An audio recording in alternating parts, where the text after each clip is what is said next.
clase teórica de regeneración, reparación y cicatrización.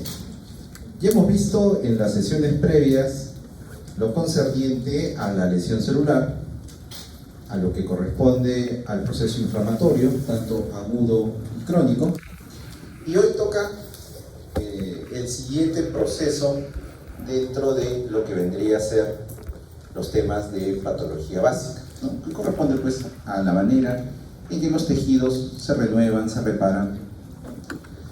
Y en ese sentido, el día de hoy vamos a hablar al respecto. Parece que no. Acá no tenemos.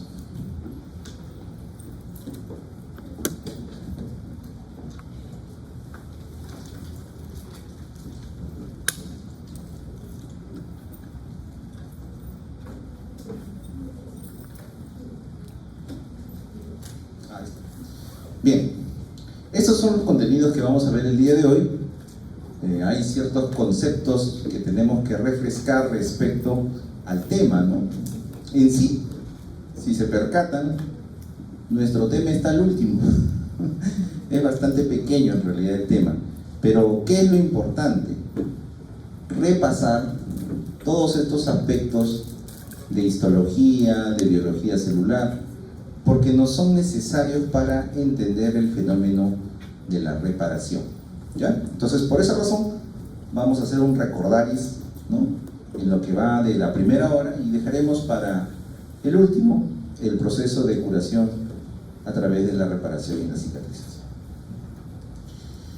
En primera, tenemos que recordar que cuando ocurre un proceso lesivo a nivel celular, va a haber una serie de mediadores inflamatorios, lo hemos visto, lo hemos dicho, que su finalidad es promover el proceso inflamatorio y a su vez, llegado cierto tiempo, regularlo, ¿no?, y promover que las células inflamatorias desencadenen, ¿no?, el proceso de reparación. ¿Cuál es la célula que se encarga de esto? ¿A más alto? El macrófago. Parece que solamente acá han venido a clase. Entonces, tengamos entonces presente que después de que se suscitan todos estos procesos de lesión celular, de inflamación, va a sobrevenir, ¿no?, ¿qué cosa? Una recuperación. Tiene que iniciarse un proceso de recuperación, ¿no? Este proceso de recuperación, buenas noches, puede ser a su vez dividido en los procesos de regeneración y de reparación. Entonces, vamos a ver parte de estos temas que hemos dicho que son necesarios ir recordando, ¿no?, para que nos sea fácil comprender sobre el proceso. Uno de estos tópicos es la proliferación celular, ¿no? Nosotros sabemos que los tejidos tienden a ciertas capacidades, ciertas cualidades, y una de ellas, naturalmente, es la división celular, ¿no?, la manera en que estos tejidos pueden proliferar. El cómo proliferen va a determinar finalmente el tamaño, ¿no?, el tamaño que van a tener estas poblaciones, ¿no?, como nosotros mismos también. Ustedes hacen un recordario de lo que es la epidemiología, ¿no? Hay ciertos factores que promueven que nosotros, digamos, aumentemos nuestra población, y también va a haber ciertos factores que pueden reducir nuestra población, ¿no? Si lo extrapolamos a nosotros, factores como un ambiente que tenga una buena cantidad de recursos, ¿no?, que tengamos una economía sólida, ¿no?, que dispongamos pues de una amplia variedad de actividades, pues van a promover que las personas, las familias proliferen, ¿no?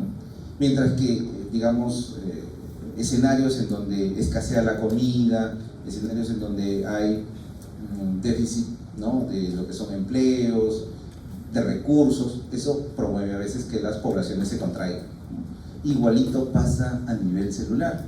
Fíjense, la población, el tamaño de la población celular tiene determinantes. Uno, la velocidad a la que éstas proliferan, ¿no? ¿Qué tan rápido recambian? Digo yo, recambiarán a la misma velocidad nuestras células de la piel que, por así decirlo, nuestras células del hígado, ¿qué opinan? ¿Recambiarán a igual velocidad nuestras células de la mucosa gástrica que, por decir, nuestras células a nivel óseo? No. Tienen tasas de proliferación diferentes. ¿Por qué razón? Porque tienen metabolismos diferentes, porque tienen diferentes grados de especialización. Entonces, eso hace que haya grupos celulares que tienen una alta tasa de proliferación y otros, pues no tanto, ¿no? Y va a haber otros que inclusive ni se dividen, como cuáles, por ejemplo.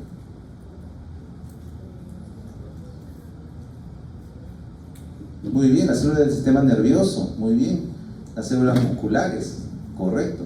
Entonces, un determinante será nuestra tasa de proliferación. Otro determinante, la tasa de diferenciación, ¿no? Cuanto más diferenciada y especializada sea una célula, ¿tendrá mayor división o no? No. Muy tímidos han resultado, creo que se han quedado sin voz después de gritar el partido de ayer. Y por eso también hay poca concurrencia. No se dan cuenta que estamos contando los alumnos ahí. Una lista de 180 alumnos y solamente veo 100. En fin. Muerte celular por apoptosis. La muerte celular también determina, la tasa de muerte celular también determina el tamaño de la población. Imagínense que sea un tejido que ha activado sus señales de muerte celular, ¿no? Va a ir reduciendo su tamaño celular, ¿no? En ese sentido, todos estos determinantes van a condicionar el tamaño de esta población, ¿no? Si aumenta la tasa de proliferación, aumentará pues el tamaño de la muestra, de la población celular. Si se incrementa la muerte celular por apoptosis, disminuirá, ¿no? Entonces, muy importante entonces tener presente esto de la proliferación celular. Acá lo vemos en un ejemplo, ¿no? Una población basal, si tiene incrementada su tasa de proliferación, pues tendremos un mayor número. Si por el contrario se activan los mecanismos de apoptosis porque es necesario disminuir a esta población, pues habrá menos células, ¿no? Si por el contrario estas tienden a diferenciarse, pues cada vez habrá menor cantidad de células. Entonces, por esta actividad que van a tener las células en cada uno de los tejidos, vamos a tener que clasificar en tres grandes grupos, ¿no?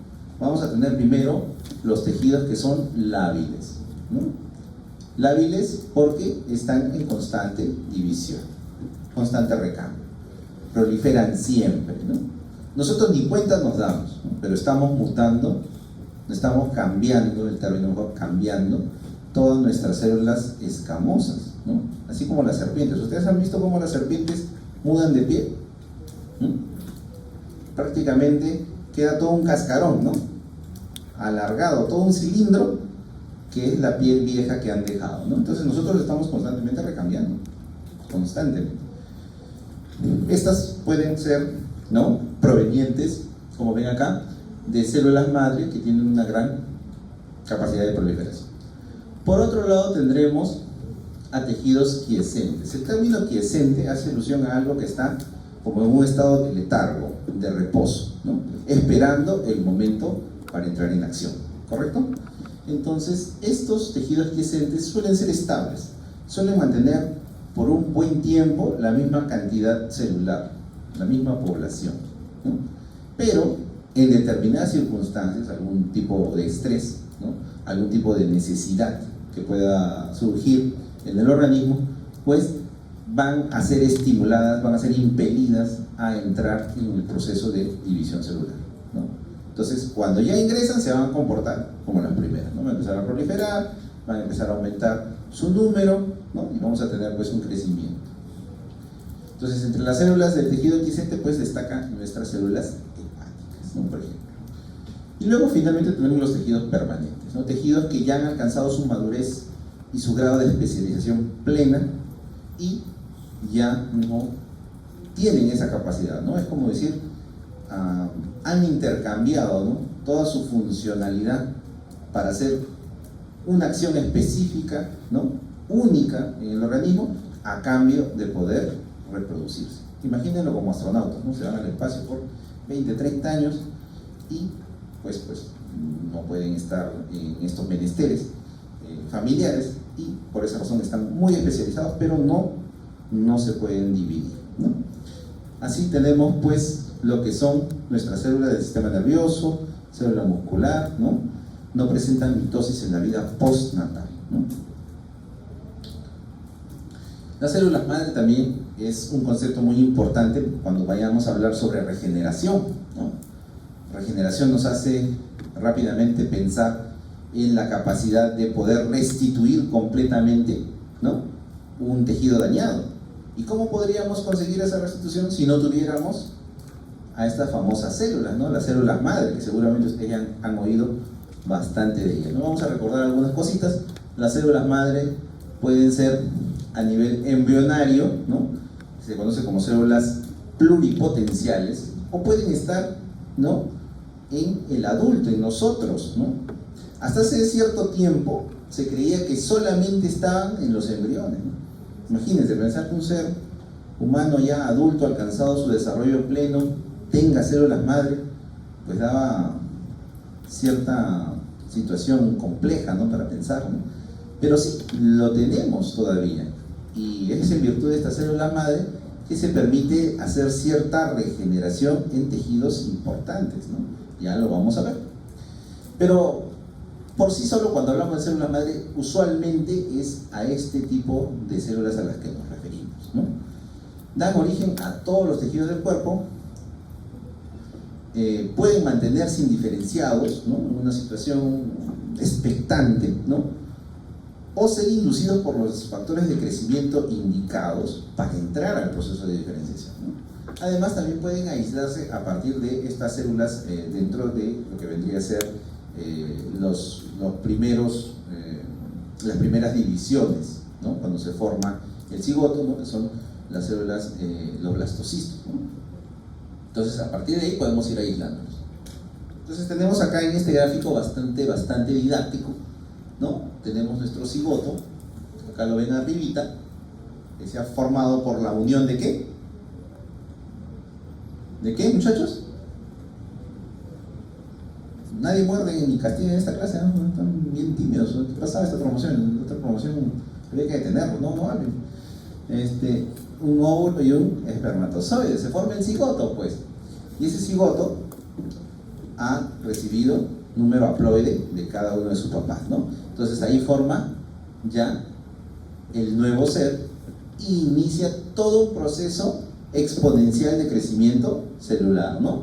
Entonces va a formar primero una masa de células, y esta masa de células va hacia uno de los polos y va a generar una cavidad en el polo opuesto, ¿no? Y de tal manera que van a tener acá, ¿cómo se llama esto? El blastocisto, ¿no? Fíjense, de estas células, que en ese momento esas células son pluripotenciales. Yo no sé cuál de estas me va a dar origen a la cabeza, a los órganos, ¿no?, como el corazón, los riñones, no lo sé, porque todas tienen esa capacidad. ¿Se dan cuenta? Es un momento en el cual todas esas células pueden desencadenar diferentes componentes, ¿no? Entonces, ¿qué pasaría si yo, con estos métodos de lo que vendría a ser el estudio, cuando se hace pues en estos embriones, con las micropipetas extraemos, ¿no?, un par de estas células, ¿no?, acá las tenemos, ¿no?, las sacáramos, ¿no? Se hace eso, lógicamente, para algunos estudios de genética, ¿no? Cuando hay pacientitos que tienen ciertos problemas en su fertilidad, se hacen en estos embrioncitos estudios de genética, ¿no?, lo que es la medicina fetal, ¿no?, tan de moda esta hora. ¿Y qué se hace? Imagínense que lo sacamos, este grupito, y empezamos a cultivarlos, ¿no? Medios apropiados, factores de crecimiento apropiados, ¿no? Fíjense, si nosotros las cultivamos, pueden surgir diferentes linajes celulares. ¿Por qué? Porque en este momento son pluripotenciales.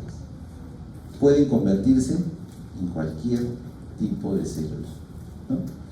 Ahora, ¿qué pasaría si estas mismas células que emiten señales de crecimiento, autocrino también, va pasando el tiempo, ya van orientándose, ¿no? Van, como que dicen, ¿no? En este momento es como si estuvieran en inicial, ¿no?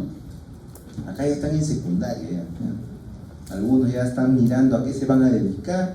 Entonces estas son células multipotenciales. Ya no tienen la amplia gama que tenían sus predecesoras, pero aún conservan cierto poder, ¿no? Importante, ¿no? Y luego, conforme sigue su proceso de desarrollo, ya se van a comprometer a un solo linaje, ¿no? ¿Qué quiere decir? Que ya serán especializadas en endodermo, ¿no? Por ejemplo, los órganos internos, el sistema óseo, ¿no? Por ejemplo. O algunas ya serán, pues, digamos, comprometidas al linaje del ectodermo, ¿no? La piel. ¿Se dan cuenta? O sea, conforme va avanzando el desarrollo, ya se van encaminando en una línea. Y en esa línea van a producir las células correspondientes. ¿Se dan cuenta? Entonces, ese es el proceso de diferenciación de las células madre. Acá lo decíamos, ¿no? ¿Podemos tener células madre en el adulto? Claro que sí. Usted está viendo que a nivel, pues, del folículo piloso nosotros tenemos nuestra célula madre que va a generar tanto las células que van a componer el folículo como las células que van a constituir la capa basal. De la capa basal de células se va a restituir las siguientes células, ¿no? Hacia arriba, ¿no? Ahora, veámoslo en el intestino. ¿Qué pasa en el intestino? En lo que corresponden las criptas, ¿no? A nivel de las criptas, en la región del cuello de la cripta, fíjense, ahí están las células madre. Son estas las que van a recomponer a las células de la mucosa. Y necesitan células enteroendocrinas, van a formar ese tipo de células. Necesitan células, digamos, caliciformes, productoras de moco, van a formar esas células. Esa es su misión. Entonces, ¿qué pasa cuando los procesos inflamatorios complican, ¿no? Una criptitis, afectan el cuello de la cripta? Pueden también destruir nuestras células madre, ¿no? Y luego, ¿qué pasa después de las gastritis atróficas recurrentes? Lo que era así de este tamaño, nuestra mucosa cada vez se va reduciendo, porque ya no hay la misma cantidad para repoblar, ¿no? Entonces, pasa también, imagínense los niñitos que tienen parasitosis, ¿no? En nuestra selva peruana, cuando se ven al Perú, obligado, todos tienen que estar haciendo su campaña de parasitación. ¿Dónde se afectan? A nivel del duodeno, ¿no? Hay síndrome de malabsorción, retardan el crecimiento, ¿no? ¿Qué se afectan? Se afectan, pues, las células madre de esa mucosa, ¿no? Y las vellosidades, que deben ser altas, grandes, para aumentar la superficie de absorción, luego se vuelven pequeñas, se reducen. ¿Por qué? Porque ya no tienen células madre, pues constantemente están siendo agredidas, inflamadas, ¿no? Y ya no están, y si no están, tienen que reparar con cicatrización vía fibrosis, ¿no? Reducen el tamaño de sus vellosidades, ¿no? Entonces es muy importante, ¿no? También, por ejemplo, a nivel de los conductos de Henry, ¿no? Nuestras células madre hepáticas, ¿no? Hay un proceso inflamatorio hepático, se activan y empiezan a generar ya sea células ductales, ¿no? O células parenquimatosas, ¿ya? Y finalmente también en nuestra córnea, pues tenemos acá nuestras células madres corneales que van a reponer a las células de la córnea, ¿no? Entonces sí, pues tenemos nuestras células adultas y nos son bastante importantes. Ahora vamos a ver el ciclo celular. El ciclo celular también es otro importante conocimiento que tenemos que tener presente cuando hablamos de la reparación y la regeneración, ¿no? En primer lugar, en el ciclo celular, tener presente, ¿no?, que este proceso siempre va a estar estimulado, desencadenado por factores de crecimiento. Por eso es que es muy importante tenerlos presentes, ¿no? Factor de crecimiento epidermal, el factor de crecimiento derivado de plaquetas, transformante beta. Todos esos cumplen una función determinada. Ustedes ya van a ver un cuadrito y van a tratar de repasar cuáles son esos, digamos, factores y qué función cumplen, ¿ya? Entonces tenemos que estos actúan transmitiendo esas señales vía la matriz extracelular para lograr el efecto que es estimular el ciclo celular. El ciclo celular, por otro lado, que ustedes ya lo recuerdan de biología, tiene 3 fases, ¿no? Bueno, 4. G1, que es presintética, S, o sintética, G2, que es premitótica, y la fase M, que es la fase mitótica, o sea, propiamente dicha, donde va a ocurrir la división celular. Cuando hablábamos anteriormente de estas células que estaban en un estado expectante, aletargado, nos referíamos al geseo, ¿no? Una fase en la cual es como decir, cuando ustedes están entrando a una rotonda, se detienen, ¿no? Los carros siguen circulando, pero ustedes están detenidos esperando su momento, igualito. Las células llegan a ese punto esperando el estímulo respectivo para poder ingresar. Y acá está, lo tenemos. Fíjense, propiamente dicho, nuestra mitosis, ¿qué es? Es un pequeño momento en todo el ciclo celular, ¿no? Y esto es muy importante y me gustaría que lo recuerden así. ¿Por qué razón? Porque la célula destina mucha energía y mucho tiempo en su proceso para garantizar que la célula que va a dividirse lo haga correctamente. Imagínense si no fuese tantos controles o no tuviese tanta importancia estos aspectos regulatorios. Constantemente estaríamos experimentando mutaciones. Cáncer es un tipo, digamos, de cambio producido en una mutación. Ahora que si nos ponemos filósofos, podemos decir, nosotros para evolucionar en el tiempo posiblemente no habían tantos controles, ¿no? Constantemente tendríamos a hacer cambios, mutaciones, ¿no? Pero conforme ha pasado el tiempo, ¿no? Ya esto cada vez se ha ido centralizando y como ven, tenemos control previo a la división, ¿no? Y control posterior a la síntesis. Entonces vamos a repasar cada uno de estos momentos, ¿no? Cuando la célula ya ha terminado su división, ¿no? Entra pues en la fase G1. En esta fase G1 todo tiende a crecer, todo tiende a digamos, a ser revisado, ¿no? ¿Para qué? Para que cuando ya esté listo, ¿no? Ciertas enzimas que, digamos, regulan el proceso de división celular y controlan lo que es el núcleo, den su visto bueno, ¿no? Y permitan el paso hacia la fase de síntesis. En la fase de síntesis todo el material tiene que duplicarse, pero para que se duplique, ¿no? Estas enzimas, estos controles tienen que todos estar de acuerdo, ¿no? Como nosotros cuando vamos a una sustentación de tesis, ¿no? El tesista va con las mejores intenciones, pero nosotros tenemos que escuchar y deliberar si es que ese trabajo está bien hecho, ¿no? Porque nosotros cuando le digamos aprobado, significa que va a egresar y va a elaborar, ¿no? Entonces el producto tiene que ser bueno, ¿no?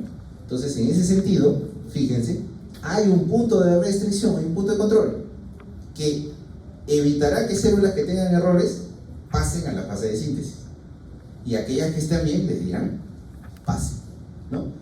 Ya en la fase de síntesis, cuando ya está esto controlado, se duplicará el material porque tienen que surgir 2 células, ¿no? Entonces tiene que garantizarse que haya todo necesario para que las 2 células funcionen bien.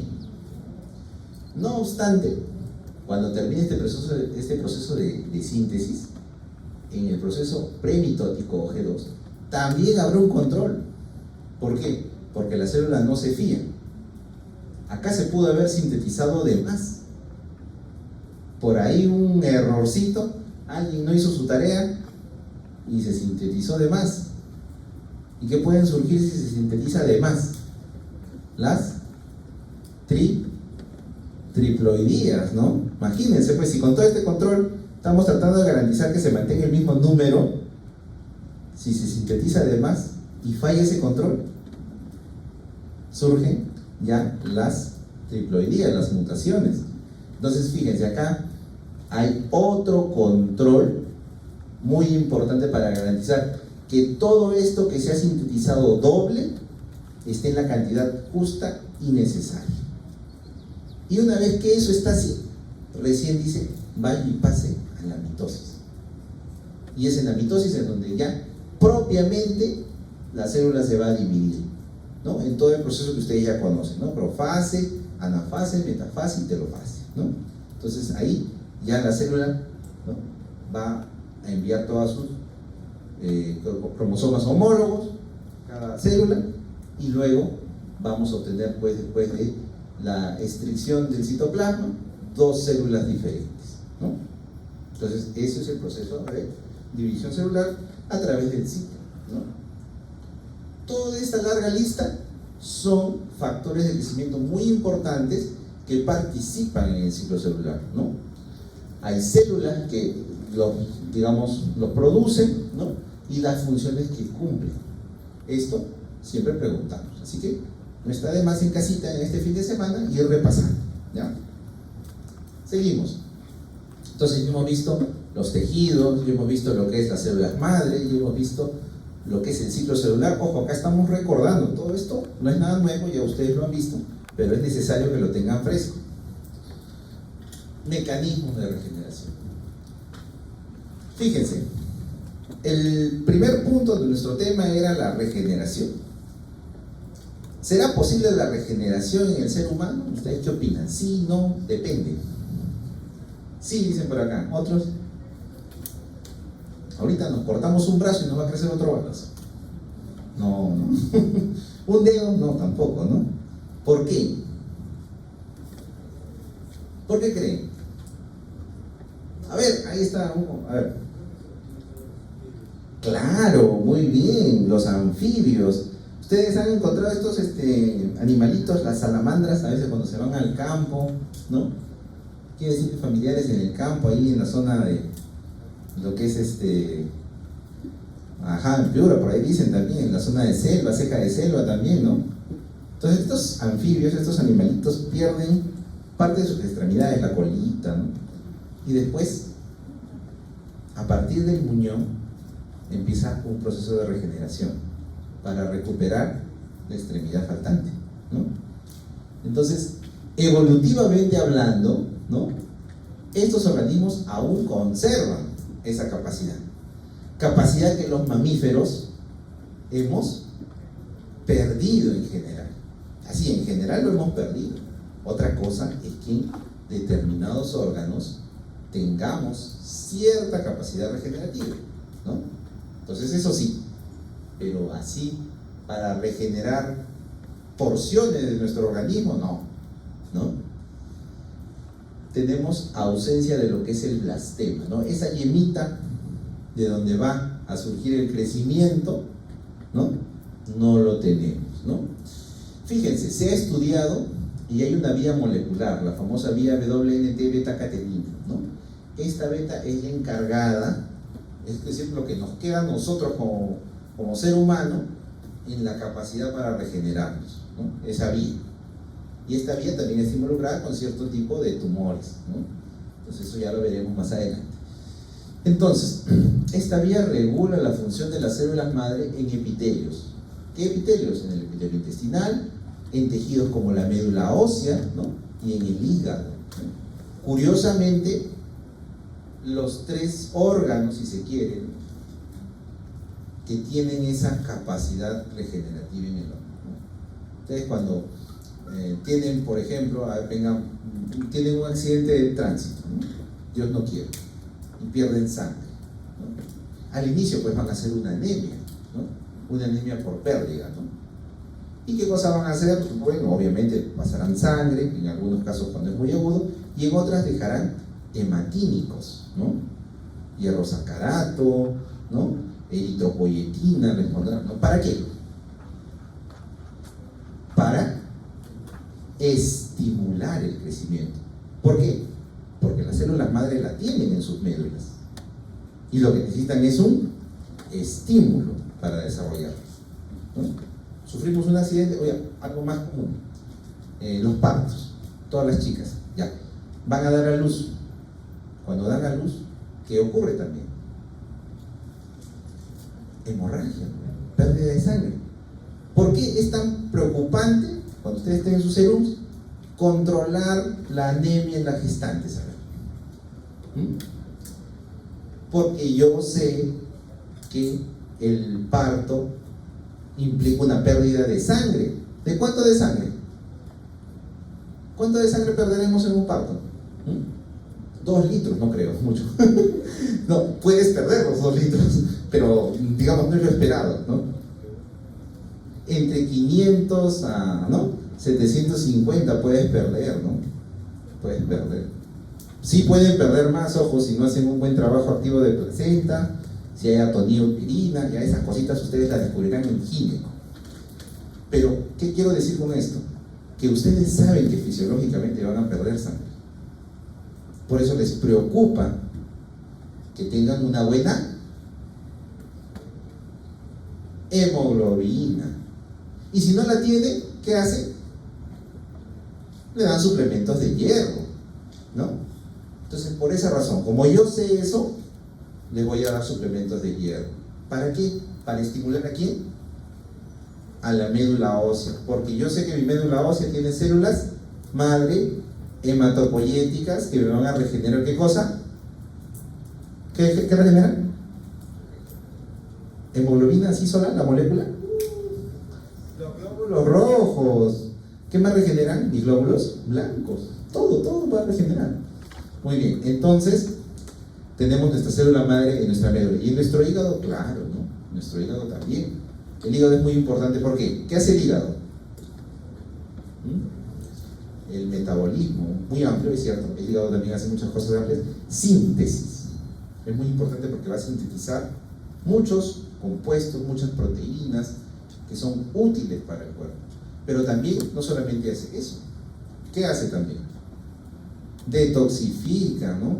Ustedes, muchachos, viernes, el cuerpo lo sabe, dicen, salen de acá, ¿qué dijo el profesor? No importa, ya es viernes. Y van y toman, ¿no? Como si no hay un mañana. Y mañana están asistiendo a su siguiente clase. ¿Por qué? Porque su hígado, que es un órgano muy noble, ¿qué está haciendo? Desintoxicándolos. Aunque algunos pues son casos perdidos. Pero bueno, el asunto es que tienen sus células madre, ¿no? Y en virtud de eso también cumple con sus funciones. Y acá está nuestro hígado, que es nuestro modelo para el estudio de la regeneración en el ser humano. Tiene pues hepatocitos propiamente, ¿no? Del parénquima, que son remanentes, y progenitores, también tiene sus progenitores, que pueden desencadenar dependiendo de la necesidad, ¿no? Puede ser que necesite células parenquimatosas, hepatocitos, o puede ser que necesito células ductales que revisten todo el árbol hepático, ¿no? Los famosos colangiocitos, ¿no? Entonces, dependiendo de lo que necesite, pues darán, digamos, origen, ¿no? Estas células, ya hemos mencionado, se encuentran en los canales de Herring, ¿no? Y dan células ovales, ¿no? Con la finalidad de repoblar las zonas afectadas. Entonces, acá en este esquema, también es muy importante, vamos a ver un poco cómo actúa. Fíjense, nosotros tenemos acá nuestros hepatocitos que a través de la acción de estos macrófagos, las células de Kupffer son macrófagos, no lo olviden, pero viven ya en los tejidos, ¿no? Y toman ciertos nombres especializados, ¿no? En el hígado, células de Kupffer. Entonces estas células son estimuladas a través de algunos mediadores como el factor de necrosis tumoral, ¿no? Y liberan interleuquina 6, ¿no? Que genera ese paso del G0 al G1, justo lo que decíamos, ¿no? Es como decir, le tocan la puerta, ¿no? Oigan, despiértense, lo necesitamos. Y entran ya al ciclo. Primero, ¿qué tienen que hacer? Ver que todo esté correcto, ¿no? Puede ser que estos hepatocitos, ¿no?, le pertenecen a una persona que está en el drinking semana a semana, ¿no? O sea, se rompe la cabeza y diga, ¿no? Y ahora, ¿cómo lo divido, no? Tiene un montón de errores. O puede ser que es una persona sana, ¿no? Pasa del G1 y tiene que duplicar su material, ¿no?, en la fase de síntesis, ¿no?, recibir las señales, estímulos, ¿no?, factores de crecimiento, y se desencadena la proliferación celular, ¿no? Por la demanda, ¿no? Imagínense un pacientito que tiene, por así decirlo, ¿no? Una hepatitis viral, ¿no? Las hepatitis virales que producen lisis, ¿no? Infectan nuestros hepatocitos, estos hepatocitos eclosionan, ¿no? Liberan partículas virales, se infectan otros hepatocitos, ¿no? Hay una gran pérdida de hepatocitos. ¿Qué le queda a nuestras células remanentes? Tienen que entrar en el ciclo y promover, ¿qué cosa? Una regeneración, porque si no, puede sobrevenir una hepatitis fulminante, ¿no? Y nuestro pacientito fallece. Entonces, esas consideraciones de la regeneración, como hemos mencionado, tienden a ser más patentes en el hígado. Finalmente, otro de los conceptos, y no por eso menos importante, es la matriz extracelular, ¿no? Nosotros tenemos a la matriz extracelular. Muchas veces cuando hablamos de la matriz extracelular nos genera un mundo, ¿no? En la mente, ¿no? Tratamos de visualizar dónde está la matriz extracelular, ¿no? Cuando nos lo preguntan. Por ahí dibujan en sus clases de práctica, tienen que dibujar su tejido, ¿no? A veces dibujan una célula flotando en el espacio, ¿no? La otra célula que está a su costado ya está lejos, ¿eh? ¿No? Yo sé que aquí nadie va a ser Da Vinci, ¿no? Pero por lo menos con ciertas bases, ¿no? Entonces, como nos es tan gaseoso la matriz extracelular, no nos ponemos a pensar ni dónde está ni lo importante que es, ¿no? La reparación y la regeneración dependen no solo de la actividad de los factores, lo que veníamos mencionando, sino también de la interacción entre las células, o sea, imagínense una célula, otra célula, la célula negra, y los componentes de la matriz extracelular. Para hacerles un ejemplo, imaginen que cada una de ustedes son una célula en esta clase. Está interesante la conversación en esta. Entonces, cada uno de ustedes está ocupando un espacio determinado. Si en este momento todos se levantaran y se fueran, quedarían todas las banquitas y los asientos, ¿correcto? Listos para que sean llenados ¿con qué? Con otros alumnos. Eso que queda es la matriz extracelular. ¿Se dan cuenta? Está ahí. No es el aire, no es una cuestión gaseosa. No es como los filósofos del neuma, ¿no? No es. Es concreto. Fíjense. Esa matriz extracelular les brinda un soporte vital, ¿no? En su caso, les brinda un asiento, una ubicación. También permite el control de crecimiento celular. Pregunta, si yo tengo aquí una hilera para 4 alumnos, ¿podré meter un quinto? No, no podría. Porque ¿quién lo va a controlar? La cantidad de asientos, ¿no? Tendrían que estar apretados, ¿no? Tendrían que estar incómodos, encima uno de otro, ¿no? ¿Quién hace eso? En un sitio de 4 pongo 8. ¿Qué será eso? Un tumor, ¿no? Un crecimiento descontrolado en un pequeño espacio. ¿Estará afectada la matriz extracelular? Claro que sí, porque la matriz extracelular, ¿qué hace? Control de crecimiento. Alguien ha tenido que anular a esa matriz extracelular para que en un espacio de 4 ponga a 8 y sigan entrando más. ¿Se dan cuenta? Entonces, la matriz extracelular me da un espacio, me da un soporte, pero también controla el crecimiento celular. Mantiene a la diferenciación celular. Permite un andamiaje, o sea, un lugar en donde va a ocurrir la renovación tisular.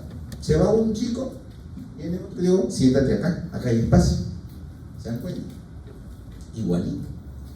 Permite, pues, el establecimiento de un microambiente tisular, ¿no? Entre ese ambiente se conocen todas las células, ¿no? Intercambian conocimientos, plagios, todo intercambio. Igualito pasa ahí, ¿no? Almacenamiento y presentación de moléculas. La molécula que llegó acá no se queda acá, la transmite por las uniones intercelulares a la siguiente célula, y así se propaga la comunicación química. ¿Se dan cuenta? Entonces, todo eso hace la matriz extracelular y nosotros ni pensamos en ello. La matriz extracelular tiene un gran grupo de componentes, ¿no?, moleculares, digamos, clasificados en 3 grandes grupos: proteínas estructurales, glucoproteínas adhesivas, ¿no?, y sustancias proteicas de lubricación, como son los proteoglucanos y los hialuronanos, ¿no? Entonces, todos estos tienen funciones específicas dentro de la matriz extracelular. Lo que les brindan soporte, los colágenos, la elastina, ¿no?, aportan, digamos, tensión y capacidad retráctil a esa matriz. Las glucoproteínas adhesivas van a conectar a los elementos, ¿no?, van a formar, pase rapidito, la próxima trae para toda la clase, y los hialuronanos van a darle la resiliencia, ¿no?, la lubricación a esta matriz. Fíjense, acá hemos hecho un dibujito así, como lo que ustedes hacen en sus guías, ¿no? Algo así, ¿no? Por ahí va. Entonces tenemos, miren, en la primera hilera, nuestra membrana basal. Como hemos dicho, las células no están en el aire, no flotan, ¿no? Están ancladas. ¿Con qué? Con integrinas. ¿A qué? A una membrana basal, ¿no? Y entre célula y célula también tienen sus uniones, pues, tienen sus comunicaciones. Lo que le afecta a esta célula tarde o temprano le va a llegar a esta, porque va a ser difundido, ¿ya? Así como el estímulo endocrino que le llega a esta también le va a compartir, y así. Entonces, vamos a hacer un zoom acá. Se va haciendo esto. Hay un zoom, le vamos a hacer a la membrana basal, ¿ya? Y vamos a ver esto, como si fuera un tejido, ¿no? Una chompita que hace la abuela, igualito. Fíjense, ¿qué hay? Hay colágeno tipo 4, hay laminina, hay proteoglucanos, que son diferentes proteínas, y cada una de ellas va formando un andamiaje, va generando, digamos, el sitio en donde van a estar las células que componen la matriz extracelular. Por ejemplo, tenemos a estas células, los fibroblastos, son las células residentes de la matriz extracelular. Si le hacemos un zoom, fíjense, este fibroblasto está unido a integrinas, que a su vez están unidos a ciertos colágenos, ¿no?, que a su vez tienen glucoproteínas adhesivas y diferentes elementos que lo están, digamos, formando como una malla, como una red. Entonces, todo está conectado. Si muere esta célula, rápidamente la matriz va a interpretar que falta. Y dependiendo de las posibilidades de ese tejido se puede renovar, perfecto, que entre otra célula. Ese tejido no se puede renovar, ¿qué nos queda? Llenar el espacio ¿con qué? Con colágeno, con fibrosis. Claro. Entonces, muy importante la matriz extracelular. Acá vamos a ver, por razones de tiempo ya ustedes van a revisar a más a profundidad cada una de ellas, pero vamos a mencionar dentro de las estructurales al colágeno, quizás la principal, ¿no?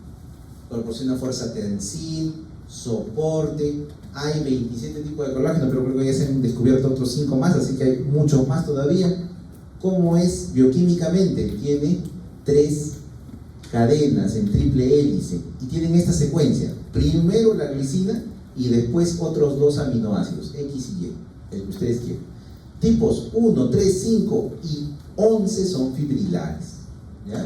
El tipo 4, acuérdense, pregunta de examen todos los años. ¿Componente de qué?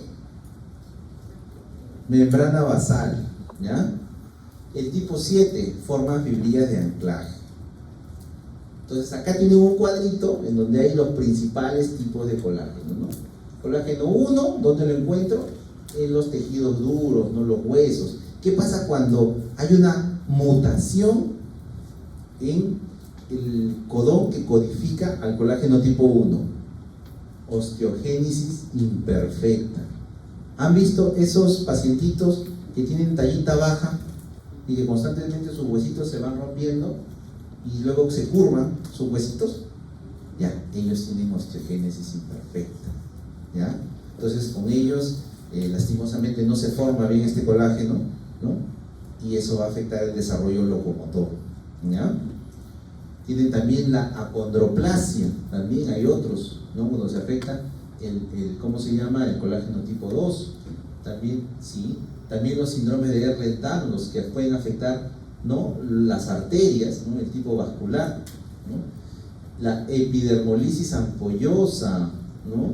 ¿Han visto esos niñitos que, bebitos se les diagnostica? Uno los toca y se deshace la pielcita, ajá, como el niño mariposa se le llama, ¿no? ¿Ustedes han agarrado una vez las alas de una mariposa? Pero ni por asomo, no, doctor, no hay mariposas en mi barrio. Uy, sí hay, no se dejan agarrar. Bueno, cuando ustedes le agarran las alitas, se deshace su alita, ¿no? ¿Lo han visto? ¿No? Experimenten, muchachos. Entonces, porque se deshace, igualito le pasa a la epidermis de estos niñitos. Ustedes lo tocan, se le descae, se le forma como una pequeña llaguita, ¿no? Y cuando se repara también, no repara bien. ¿Por qué no repara bien? Porque está fallando los colágenos, ¿no?, de las células epidérmicas, ¿no? De esas uniones intercelulares están bien débiles, se van separando, se pelan, ¿no? Terrible lo que les pasa. Entonces, por esa razón, ¿no?, mutaciones en el colágeno. Proteínas estructurales, la elastina, la fibrilina, las fibras elásticas, ¿no?, todas ellas muy importantes, ¿no?, le dan capacidad de distinción a los tejidos. De ellas recordar, cuando hay falla en la fibrilina, se da el famoso síndrome de Marfan, ¿no? ¿Alguien sabe qué es el síndrome de Marfan? ¿No? Una enfermedad en la cual el paciente tiene hiperelasticidad. Son esos pacientitos que pueden doblar el pulgar hasta la región del antebrazo. Pueden doblar todo su dedo, ¿no? Ni uno ni lo intente, que ahorita se me luxan y no van a estudiar. No. Pero no es solamente que tengan eso, sino que son pacientitos bastante altos. Las extremidades son bastante largas, ¿no? La famosa aracnodactilia, dedos en forma de araña, ¿no? Largazos humanos. También tienen problemas visuales, y lo que es, digamos, la razón de la mayoría de sus problemas cardíacos, ¿ya? Entonces, ¿eso por qué? Por defectos en la fibrilina, ¿no? Tenemos proteínas que brindan adherencia celular, inmunoglobulinas, caderinas, integrinas, ¿no?, que habíamos visto que forman anclajes, uniones entre los diferentes componentes estructurales. Acá, por ejemplo, ¿no?, fíjense, esta célula no está ahí vagando en el espacio, está unida a las fibras colágenas. ¿A través de qué? De integrinas, que se unen a fibronectinas, a lamininas. Todo está unido. No es que ustedes arrancan una célula y nadie se entera, no, se enteran todos. Por eso les digo, chicos, o sea, a veces no pensamos, ¿no? Ahora que yo les he hecho ver a la matriz extracelular a la fuerza, pónganse a pensar qué pasa en el cáncer cuando hablan de metástasis, ¿no? Dicen la metástasis, la célula se escapó y se fue, invadió un vaso, llegó al pulmón, llegó al cerebro, ¿no? ¿Por qué ha pasado? ¿Quién lo ha permitido? ¿Qué ha ocurrido? Si hay tremendo control. Debe ser que esta célula tumoral tiene factores que licúan a la matriz extracelular, ¿no?, que hace que se abra espacio, ¿no? Precisamente parte de las terapéuticas de investigación están en ver cómo reforzamos esto para que la célula no se escape, pues. Seguimos.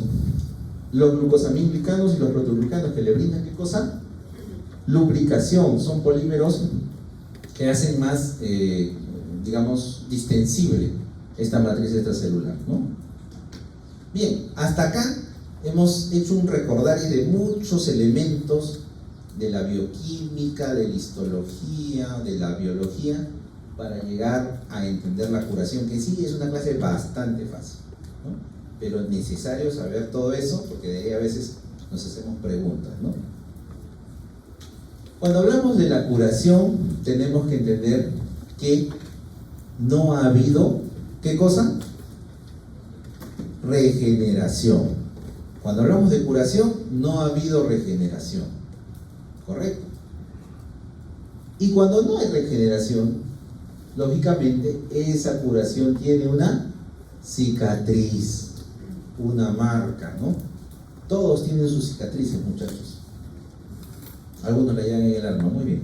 Debe haber daño de células que no se dividen, ¿no? Habíamos dicho, células parenquimatosas que han alcanzado su grado pleno de diferenciación, ¿no?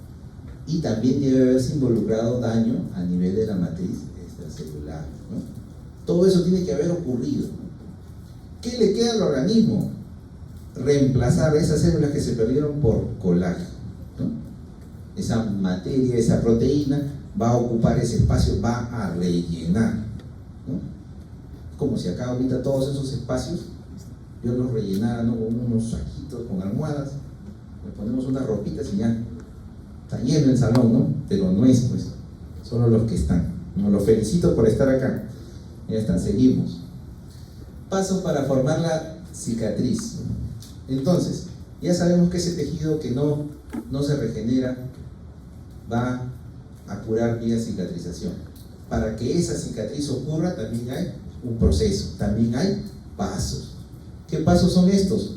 Angiogenia, formación del tejido de granulación y finalmente la remodelación del tejido conjuntivo. Miren qué bonito, ¿no? De menos a más. Angiogenia, formación del tejido de granulación y remodelación del tejido conjuntivo. Vamos por el primero, mecanismos de la angiogenia. Entonces, acá usualmente hacemos un poquito el ejemplo, ¿no?, de lo que ocurre, pues, cuando hay un incendio, ¿no? Un incendio en Mesa Redonda, ¿no? Nos ubicamos en el centro de Lima. ¿Conocen el centro de Lima, no, muchachos? Difícil llegar al centro de Lima, ¿no? Correcto. Entonces, imagínense, se está quemando, o cuando no, Mesa Redonda, y todas las calles están saturadas de tráfico, de vendedores, y no se puede llegar. ¿Ustedes creen que en esas condiciones para los bomberos es fácil llegar? No. A ustedes les gustaría que les abran camino, ¿no? ¿Por qué? Porque así permiten que lleguen las fuerzas de ayuda, que llegue el agua y se pueda solucionar el problema. Igualito pasa acá.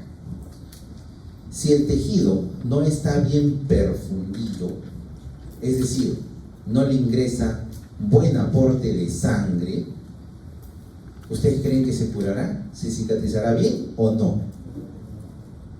No habrá una buena cicatrización. Porque, ¿qué aporta la sangre? A ver.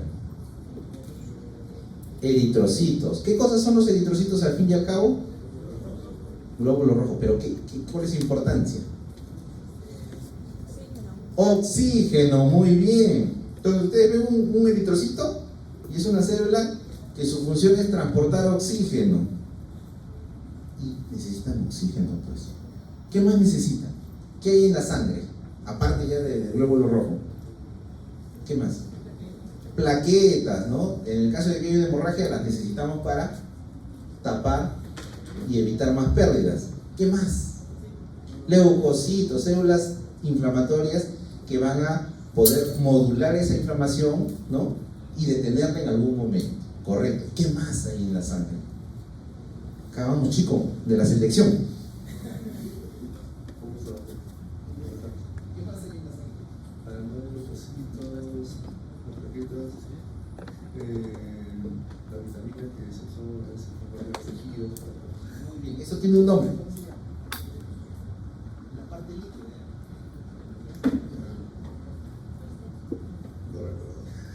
El plasma, muy bien, ahí están precisamente los nutrientes, los factores, todo está en el plasma. Entonces es muy importante que la sangre llegue.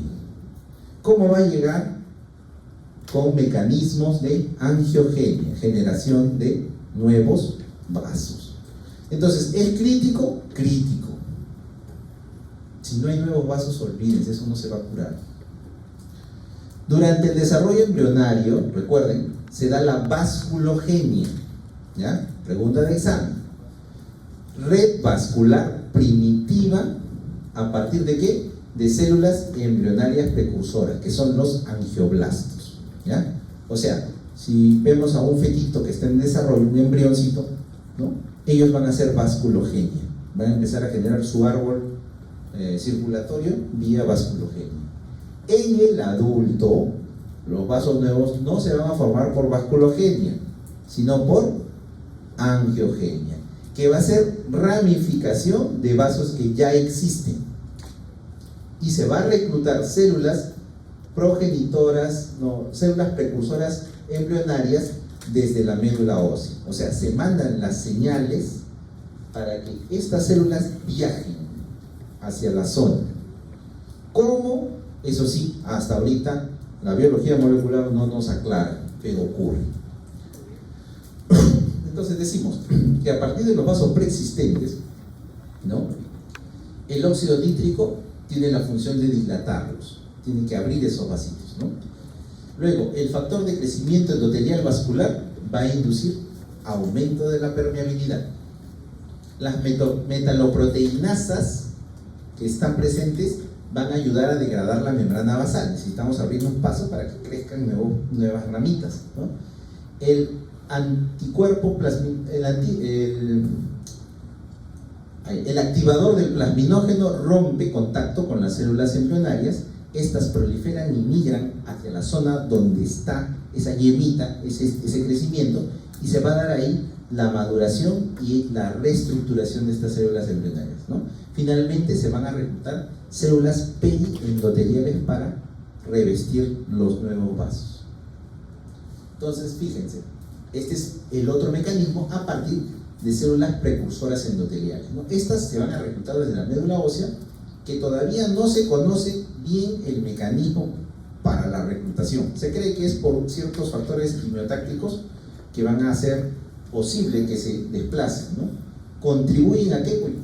Contribuyen a la reendotelización, o sea, retapización de los vasos con el endotelio, ¿no?, y a la neovascularización de los órganos que tienen isquemia, aquellos en donde han ocurrido heridas o en los tumores. Este mecanismo particularmente es importante para los tumores.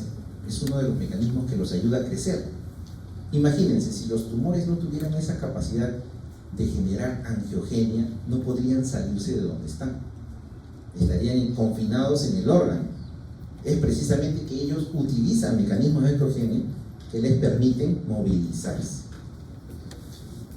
Acá tenemos, por ejemplo, la que habíamos mencionado, a partir de vasos preexistentes, ¿no? Digamos que la lesión, la herida, destruyó todo lo que seguía para acá. Entonces, desde este brote va a empezar a formarse una red. Fíjense, primero en esta red todos los vasos están interconectados, pero después ya las señales de apoptosis van a ir limitando, ¿no?, cada territorio y formando ya una especie de distribución, ¿no?, distal. Entonces ya no va a estar como una red o como una malla. Y por otro lado, mediante la movilización de estas células precursoras embrionarias, ¿no?, van a viajar desde aquí, van a salir a la circulación sistémica y van a llegar a esta zona en donde a nivel distal van a promover la formación de una nueva red vascular. ¿Ya? Entonces, estos son los tipos de angiogenia del adulto que no son útiles para el proceso de cicatrización. Ahora sí, vamos a ver cómo se compone nuestra cicatrización. Habíamos mencionado ya en las clases previas que todo este fenómeno del proceso inflamatorio y la reparación en sí es un proceso continuo, ¿no? Nosotros para aprenderlo lo desagregamos, ¿no? Pero se va a dar como un proceso, digamos, cíclico, ¿no? Entonces la inflamación per se desencadena o estimula la proliferación de las células que van a participar en el proceso de reparación, y estas a su vez van a establecer ya esta cicatriz, y esto también va a generar luego la maduración. Entonces fíjense acá, desde el día 0 que ocurrió nuestra lesión, en un inicio el proceso inflamatorio, ¿no?, que eso que habíamos repasado la semana pasada, ¿no? Se movilizan las células, hay cambios vasculares, se da la fagocitosis, ¿no?, se da, digamos, el tapón, el coágulo, todo eso va a ocurrir ahí. Pero una vez que ya eso está cediendo, inicia casi de inmediato el proceso de proliferación. Ahí tiene que haber una reepitelización en las lesiones que no sean muy complicadas, formación de nuevos vasos, ¿no? Que van a, digamos, a dar todo el soporte nutricio para que aparezca esto, el tejido de granulación, componente clave e importante para la cicatrización. Y también la formación de una matriz provisional, ¿no? Finalmente, en la fase de maduración, fíjense, a través del tiempo, cómo va evolucionando, ya va a haber un depósito de colágeno. Esta matriz fundamentalmente va a estar constituida ya de colágeno y va a haber una contracción y una remodelación del hilo. ¿Ya? Muy bien. Entonces, en la fase inicial, ya habíamos dicho, ¿no? Se da la adherencia de las plaquetas, la formación del coágulo. En la fase de proliferación, el punto clave es el desarrollo de la angiogenia y el tejido de granulación, ¿ya? Y en la fase de maduración, ¿no? Ya el depósito de la matriz extracelular y el remodelado de líquida. Acá, en una imagen, fíjense, tenemos acá nuestra lesión, ¿no? Una lesión que ha comprometido tanto la epidermis como la dermis, inclusive llega hasta nuestro tejido celular subcutáneo, ¿no? Después, ¿qué estamos viendo? Que poco a poco se va formando, ¿no? Un tejido de granulación. Ojo, el tejido de granulación no es igual que granuloma. Muchas veces los alumnos caen y lo confunden. Granuloma es una manera, es un tipo de inflamación crónica y tenía como componentes ¿qué? Células epitelioides, ¿qué más? Células multinucleares gigantes, ¿qué más? Linfocito, muy bien. Eso es un granuloma. A veces podemos tener asociado a necrosis gaseosa. A veces vamos a ver el cuerpo extraño, ¿no? Pero el tejido de granulación no es eso, ¿eh? El tejido de granulación es una cosa completamente diferente. Fíjense, ¿qué lo compone? Lo compone fibrina, lo compone células inflamatorias, ¿no? Leucocitos, fibroblastos. Todo eso va a componer y nuevos vasos, ¿no? Todo eso va a componer nuestro tejido de granulación. Finalmente, pasados los días, se va a remodelar esa herida, ¿no? Es decir, esa matriz extracelular, como si todo volviera a la normalidad. Acá, ¿qué pasa cuando es una herida extensa? Fíjense, se va a comprometer una buena porción del epidermis, ¿no? Se forma pues una nueva red de vasos, pero fíjense, una vez que se da la remodelación, suelen haber estas contracciones de la herida más notables, más profundas. No sé si les ha pasado a veces cuando eran pequeños y tuvieron pues algún raspón en la rodilla, ¿no? Cuando conducían su bicicleta, y después de cicatrizar quedó como un hundimiento en esa zona. No sé si les ha pasado. Entonces eso suele ocurrir cuando se afectan porciones extensas, ¿no? Diferente de acá, que ha sido una porción bastante corta pero profunda, ¿no? Ha resultado, digamos, mucho mejor, ¿no? Que cuando es una cicatriz bastante amplia.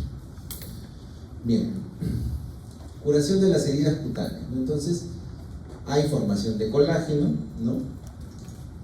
Hay formación de tejido de granulación, tiene que proliferar, ¿no? Las nuevas células y depositarse el colágeno, formar la cicatriz, contraer la herida y luego remodelar ese tejido conjuntivo, ¿no?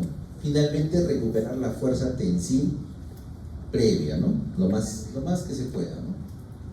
Acá tenemos también lo mismo que hemos mencionado, pero en una secuencia, ¿no? Se formó el coágulo, se forma el tejido de granulación. Ustedes han visto el tejido de granulación cuando, por ejemplo, tienen una heridita que tiene una pequeña costrita, ¿no? Ahí todavía no está esa costra dura, ¿no? Sino es esa costra medio blandita y ustedes la destapan y ven como un tejido rojo vivo, ¿no? Incluso a veces arde, ¿no? Si le echan un poquito de alcohol o agüita, ¿no? Ya ese tejido rojo vivo es el tejido de granulación, ¿ya? Ahí ya se los presento. Los que tienen una heridita, destápenlo y lo conocen, ¿ya? Después tienen ahí también la proliferación celular, los depósitos de colágeno, que le va a, digamos, a depositarse en el tejido de granulación y finalmente la formación de la cicatriz, la remodelación de la herida y la contracción de la herida y la remodelación del tejido. ¿Qué factores nos son bastante importantes cuando tenemos que valorar una cicatrización, ¿no? Va a haber factores que pueden favorecer una adecuada cicatrización, así como también factores que puedan afectar, ¿no? Que puedan, digamos, hacer menos eficiente ese proceso de cicatrización, ¿no? Aquellos que van a ser cirujanos plásticos por acá, estas atentos, ¿ya? Acá vamos a dar las fijas. Factores sistémicos, que tengan un buen estado nutricional, pues muchachos, ¿no? Y en especial, ¿qué cosa? Un buen aporte proteico y de vitamina C, ¿no? Si yo le voy a dar proteína a mis pacientitos, ¿cómo deben estar esos riñones? ¿Bien o mal? Deben estar bien, porque si no, los llevo a una insuficiencia renal aguda y chao. Van a estar buscando ahí en las noticias.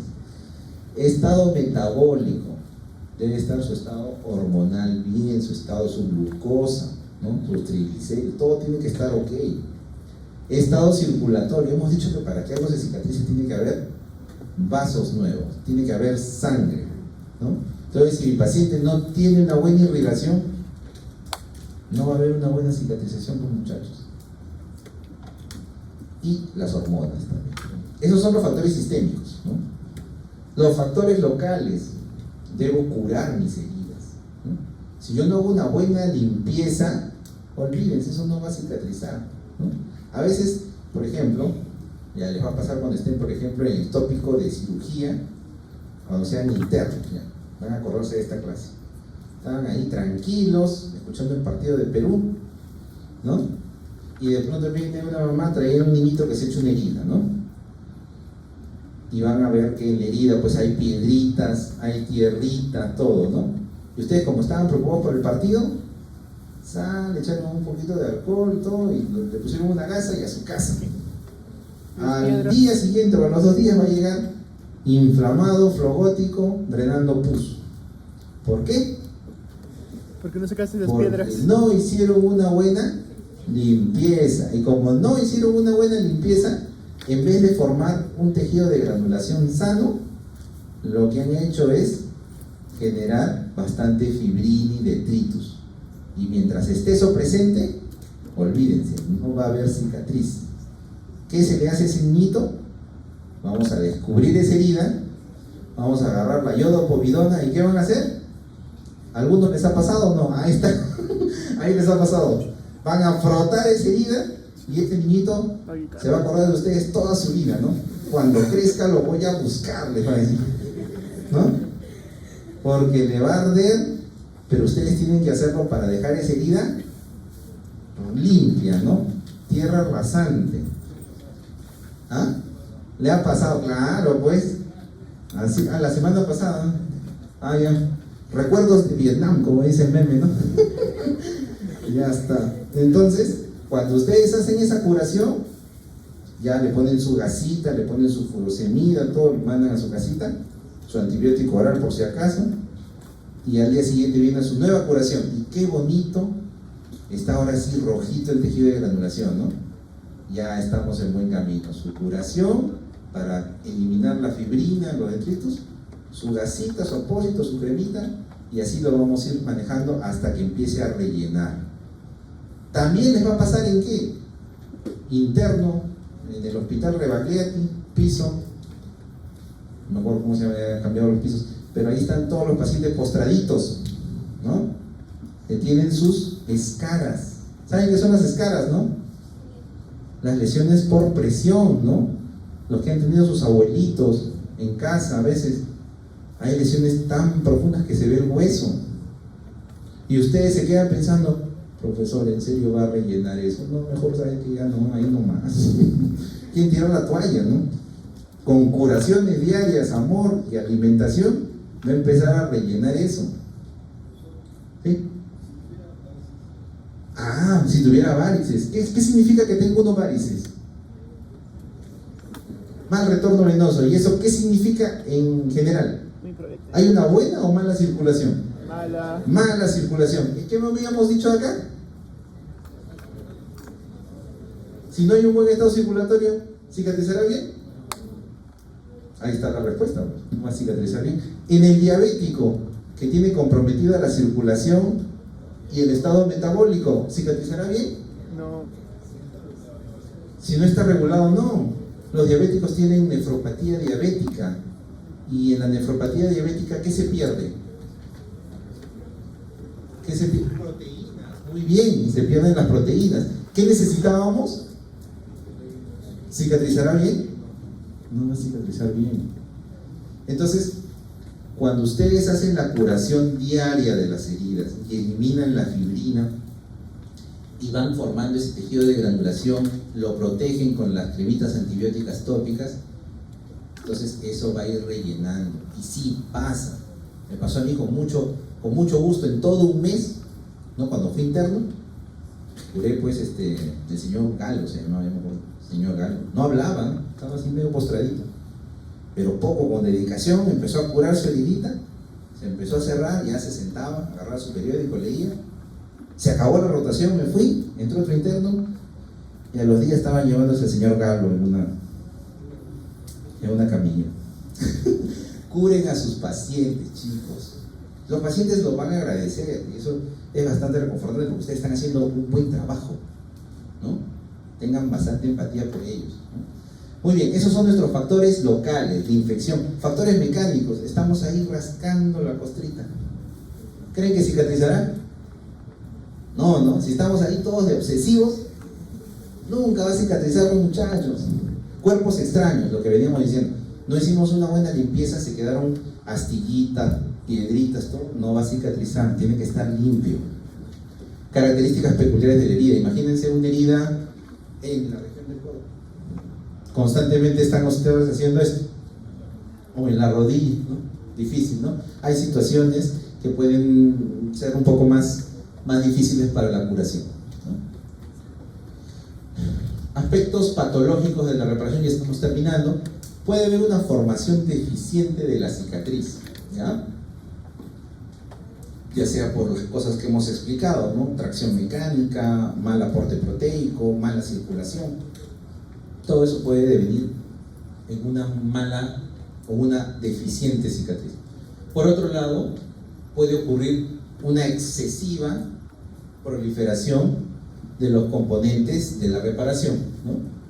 Y se dan las famosas cicatrices hipertróficas, ¿no? Y finalmente la formación de contracturas, ¿no? O sea, formas de cicatrización que pueden afectar la movilización de las extremidades, ¿no? Vamos a ver cada una de ellas. Si hay una formación inadecuada del tejido de granulación, lo que veníamos diciendo, no se forma un buen tejido de granulación, esa herida va a ser dehiscencia, se va a abrir. ¿Dónde lo ven ustedes? Por ejemplo, en las heridas operatorias. Cuando ustedes hacen su corte de la piel, su corte de la aponeurosis, en algunos casos si tienen necesario que cortar parte de músculo, y ustedes no hacen un buen afronte, el paciente no se nutre bien, no hay una buena limpieza, esa herida se abre. Eso se llama dehiscencia de herida, ¿ya? Y le suele pasar a veces a las complicaciones a los residentes de primer año de cirugía, ¿ya? Si todos los que piensan ser cirujanos, recordamos esta clase y nos interiorizamos para no tener esos problemas. Úlceras, también puede pasar úlceras cuando no hay una buena formación del tejido de granulación. Vamos al otro extremo, cuando se formó demasiados componentes del tejido conjuntivo, ¿no? Tenemos dos modalidades, la cicatriz hipertrófica y el queloide. Básicamente en ambas va a haber un buen componente de colágeno en exceso, ¿ya? ¿Qué las diferencia? La diferencia que la cicatriz hipertrófica es grande en el margen de esa herida, ¿no? Si yo tengo una cicatriz lineal, voy a tener digamos una cicatriz bien gordita ahí, sobre la línea.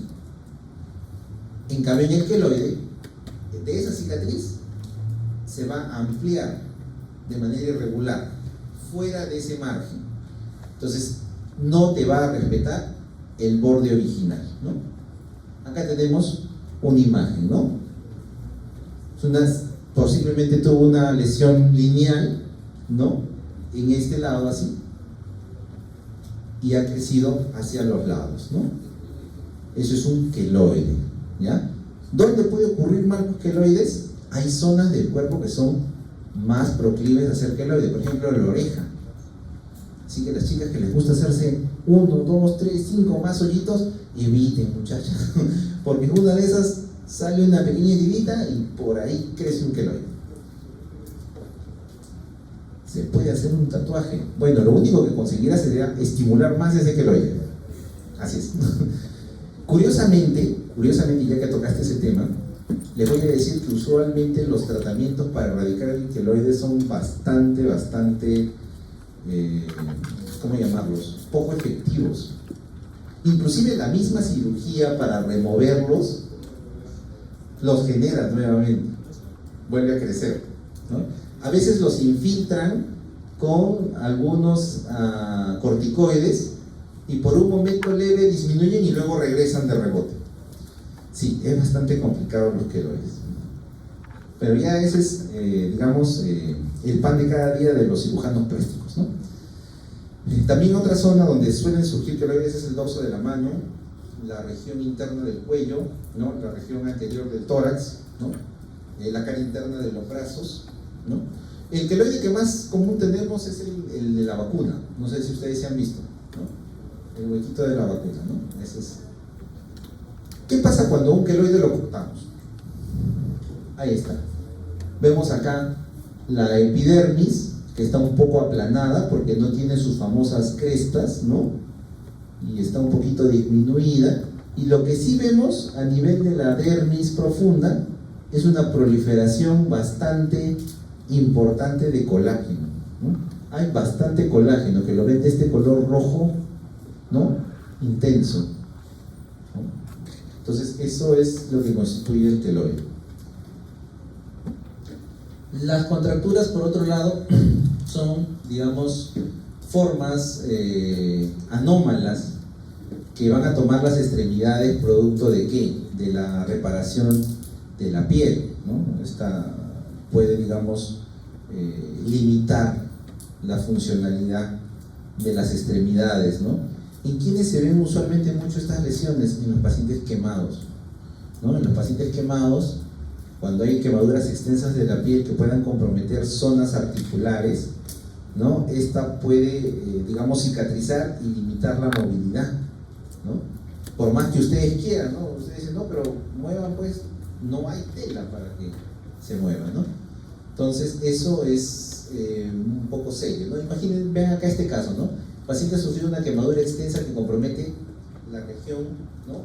Interna del antebrazo y parte de la muñeca, ¿no? Incluso una porción de la mano, ¿no? De la palma, y ha quedado como una mano en garra. Entonces, ¿qué le queda al cirujano plástico para poder liberar y no, digamos, el paciente pierda la movilidad de su mano, ¿no? Lo que hacen son pequeños cortes. Se hacen cortes en forma de Z, de tal manera que el borde de aquí se alinea con el borde más extenso, ¿no? Y este borde con el de acá. Y en esa forma se van, digamos, de a poquito recuperando la movilidad. En una sesión se hace eso, luego en otra sesión se avanza y al final la persona puede recuperar la movilidad, ¿no? Es bien interesante, se llaman cetoplastías. Ahí por ahí lo buscan en internet y ven ejemplos, ¿ya? Finalmente, cuando ya sobreviene el proceso de reparación, ¿no? En algunos casos, en algunas enfermedades, ocurrirá la fibrosis, ¿no? Que es el depósito excesivo de colágeno y otros componentes de la matriz extracelular en un tejido, ¿no? Suele ocurrir cuando hay persistencia de un proceso inflamatorio de tipo crónico, ¿ya? Y se asocia pues a la proliferación de linfocitos y macrófagos. Lo habíamos visto en la clase anterior, cómo estas dos células interactúan y se regulan entre sí para promover la inflamación y para promover la reparación celular, ¿no? Entonces, de lo que vendría a ser esta persistencia de actividad, va en algún momento a desencadenarse la fibrosis, ¿no? La respuesta del huésped entonces frente al estímulo nocivo será primero erradicarlo y después reparar el daño, a pesar de que en algunas circunstancias podría desencadenarse la fibrosis. Entonces, veámoslo en este cuadro. Tenemos acá la fibrosis, que es el estímulo persistente, el estímulo inflamatorio persistente, va a mantener a nuestros macrófagos y nuestros linfocitos en actividad, ¿no? Se va a desencadenar una cantidad de factores de crecimiento que van a estimular, ¿qué cosa? Proliferación de fibroblastos, de células endoteliales y células que promueven la fibrosis. Asimismo, también dentro de la comunicación entre estas dos células se va a liberar factor de necrosis tumoral, interleuquina 1, interleuquina 13, que generan aumento en la síntesis del colágeno, ¿no? Y a su vez, dado que están promoviendo un proceso reparativo, se tiene que reducir la actividad de las metaloproteinasas, que son enzimas encargadas de ¿qué? De degradar el colágeno. Entonces, si yo a esa enzima le reduzco su actividad, voy a tener más colágeno. Entonces, todo eso puede aumentar la fibrosis, ¿no? Por esas tres vías.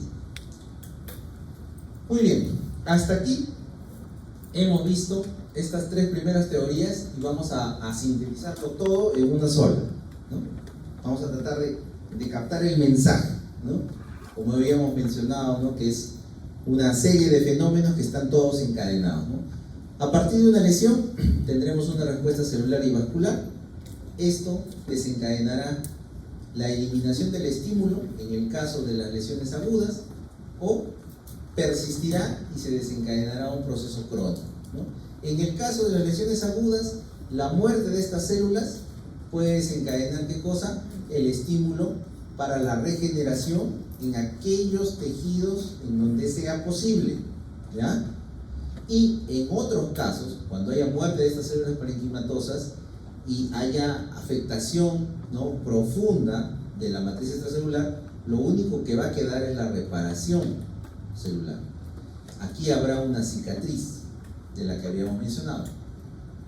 Por otro lado, en la vía de la lesión crónica, ¿no? Como va a haber una constante estimulación, ¿no? de las células inflamatorias, del depósito de colágeno, de la reducción de la actividad de las metaloproteinasas, tendremos fibrosis, ¿no?